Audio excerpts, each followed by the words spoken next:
Hello literature lovers, मैं हूं Akshata and welcome back to your favourite channel जहां story सिर्फ पढ़ी नहीं जाती बल्कि फील भी की जाती है। आज हम बात करने वाले हैं एक क्लासिक रोमांटिक नॉवेल की, Pride and Prejudice by Jane Austen. इस स्टोरी में है रोमांस, ड्रामा, मिसअंडरस्टैंडिंग्स और एक ज़बरदस्त सोशल कमेंट्री। तो चलिए शुरू करते हैं एक elegant journey into the world of Regency England. ये नॉवल पब्लिश हुई थी 1813 में और ऑथर थी जेन ऑस्टन, एक ब्रिटिश नॉवेलिस्ट जिनकी लिखी कहानियाँ आज भी रिलेवेंट लगती हैं। ओरिजिनली इसका नाम था फर्स्ट इम्प्रेशन, लेकिन बाद में इसका टाइटल चेंज करके प्राइड एंड प्रेजुडिस रख दिया गया। तो हमारी स्टोरी की शुरुआत होती है एक बहुत ही आइकॉनिक लाइन से। It is a truth universally acknowledged that a single man in possession of a good fortune must be in want of a wife। यानी अगर कोई अमीर है तो लोग मानते हैं कि उसे शादी करनी ही करनी है। कहानी की शुरुआत होती है बेनेट फैमिली से। मिस्टर और मिसेस बेनेट की 5 बेटियां हैं, जैन, एलिजाबेथ, मेरी, किटी और लिडिया। मिसेस बेनेट का बस एक ही मिशन है कि वो सबकी शादी करवा देना चाहती हैं, वो भी अमीर आदमियों से। एक दिन न्यूज़ आती है कि एक रिच बैचलर मिस्टर बिंगली उनके एरिया में शिफ्ट हो रहा है। बिंगली फ्रेंडली और स्वीट होता है। उसके साथ आता है उसका दोस्त मिस्टर डार्सी, जो हैंडसम है, रिच है, लेकिन थोड़ा सा सबको एरोगेंट भी लगता है। एक लोकल डांस पार्टी में बिंगली को जेन पसंद आ जाती है, बट डार्सी एलिजाबेथ को नापसंद करता है और बोलता है, she is not handsome enough to tempt me. Elizabeth सुन लेती है और तब से उसके दिल में डार्सी के लिए प्रेजुडिस आ जाता है। अगले कुछ वीक्स में जेन और बिंगली क्लोज होते हैं। एलिजाबेथ भी एक charming military officer mister Wickham से मिलती है, जो उसे बताता है कि डार्सी ने उसके साथ गलत किया। एलिजाबेथ तुरंत बिलीव कर लेती है क्योंकि ऑलरेडी डार्सी उससे रूड लगता है। दूसरी तरफ एक अनोइंग रिलेटिव मिस्टर कॉलिंस आता है और प्रपोज करता है एलिजाबेथ को। एलिजाबेथ क्लियरली मना कर देती है। कॉलिंस हर्ट होता है और कुछ दिन बाद एलिजाबेथ की बेस्ट फ्रेंड शार्लेट से शादी कर लेता है, सिर्फ सिक्योर फ्यूचर के लिए। अब अचानक से बिंगली लंदन चला जाता है और जेन का दिल टूट जाता है। एलिजाबेथन को लगता है कि डार्सी ने ही बिंगली को रोका है। वो और भी ज़्यादा उससे इरिटेट होने लगती है। कुछ टाइम बाद एलिजाबेथ शार्लेट से मिलने जाती है। वहाँ वो फिर मिलती है डार्सी से और डार्सी का बिहेवियर अब सॉफ्ट और थोड़ा ऑकवर्ड लगता है। और फिर डार्सी प्रपोज करता है, लेकिन उसका प्रपोजल प्राउड टोन में होता है, जैसे कह रहा हो, तुम्हारी फैमिली लो स्टेटस की है बट मैं फिर भी तुमसे शादी कर रहा हूँ।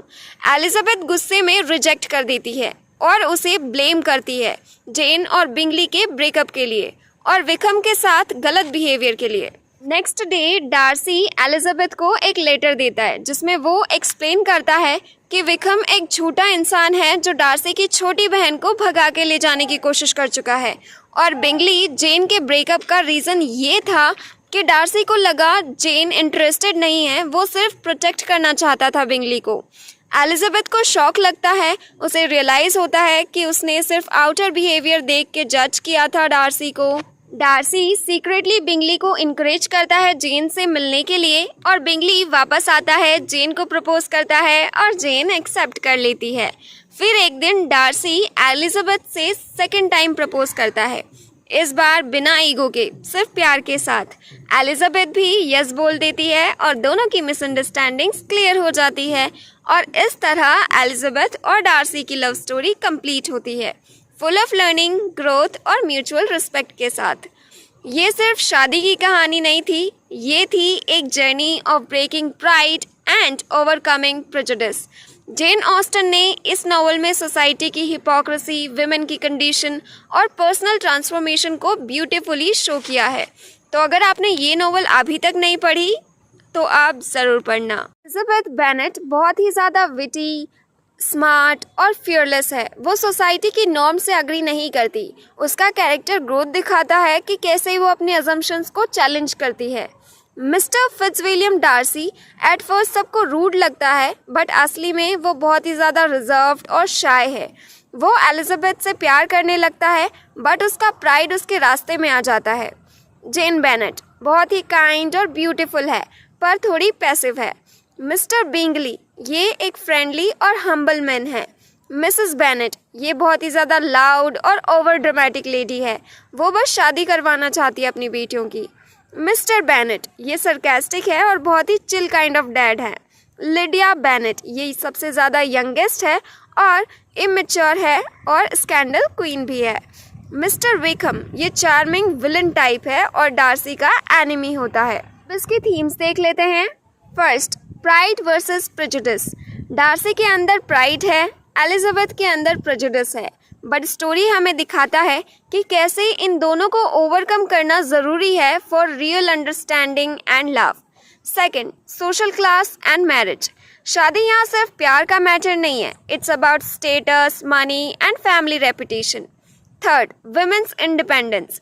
एलिजाबेथ एक स्ट्रॉन्ग फीमेल लीड है, उसके चॉइसेस दिखाते हैं कि वो किसी रिच मैन से सिर्फ पैसे के लिए शादी नहीं करेगी। Fourth, first impression. टाइटल पहले फर्स्ट इम्प्रेशन रखा गया था और राइट भी है, क्योंकि पूरी कहानी रिवॉल्व करती है अराउंड मिस जजमेंट्स और बाद में उनको सुधारने की जर्नी पर फोकस करती है। अगर आपको प्यार, ड्रामा और थोड़ी विटी कॉमेडी पसंद है तो ये नॉवल आपके लिए परफेक्ट है।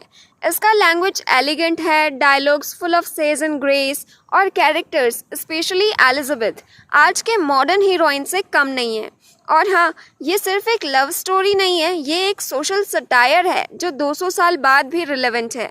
तो ये थी प्राइड एंड प्रेजुडिस की पूरी कहानी, ड्रामा, रोमांस और एक लेसन के साथ। आपका फेवरेट कैरेक्टर कौन है, डार्सी या एलिजाबेथ? कमेंट में मुझे ज़रूर बताना। अगर वीडियो पसंद आए तो लाइक करो, शेयर करो अपने फॉलो रीडर्स के साथ और सब्सक्राइब करो for more literary content with Akshata.